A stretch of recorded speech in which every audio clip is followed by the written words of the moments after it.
मराठी मालिका आणि चित्रपट सृष्टीतील लोकप्रिय अभिनेता सुशांत शेलार याला आता ओळखणं ही कठीण झालं आहे। सुशांत शेलार म्हणजे अगदी गुबगुबीत असा होता, मात्र आता सुशांत शेलार याचं वजन प्रचंड कमी झालं आहे। अभिनेता सुशांत शेलार याचे काही फोटो सध्या सोशल मीडियावर व्हायरल होत आहेत। फोटोंमध्ये अभिनेत्याला पाहिल्यानंतर चाहत्यांना मोठा धक्का बसला आहे। त्यामुळे अभिनेत्याचं इतकं का वजन कमी झालं आहे, त्याची अशी अवस्था का झाली, सुशांतला तरी काय, त्याचं वजन इतकं कसं कमी झालं, असा प्रश्न अनेकांना पडला आहे। दरम्यान सुशांत शेलार अशा अवस्थेत 2 वर्षांपूर्वी पहिल्यांदाच दिसला होता, तेव्हा सगळ्यांना मोठा धक्का बसला होता। मात्र त्यावेळी सुशांतने एका फिल्मसाठी ठरवून वजन कमी केल्याचं सांगितलं होतं।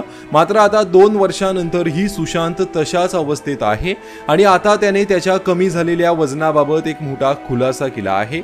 सुशांत म्हणाला, मी एका फिल्मसाठी 8 ते 10 किलो वजन कमी केलं होतं आणि त्यानंतर मला फूड पॉइझनिंग झालं, त्याच्यात परत माझं वजन कमी झालं, माझ्या शरीरातलं जे काही फॅट होतं ते सगळं निघून गेलं आहे, त्यामुळे माझं वजन कमी झालं आहे आणि आता ते वाढतही नाहीये। मिळालेल्या माहितीनुसार सुशांत शेलार याचं वजन 8 ते 10 किलो कमी झालं आहे। मात्र यामुळे आता त्याला अनेकांनी तब्येतीची काळजी घेण्याचा सल्लाही दिला आहे।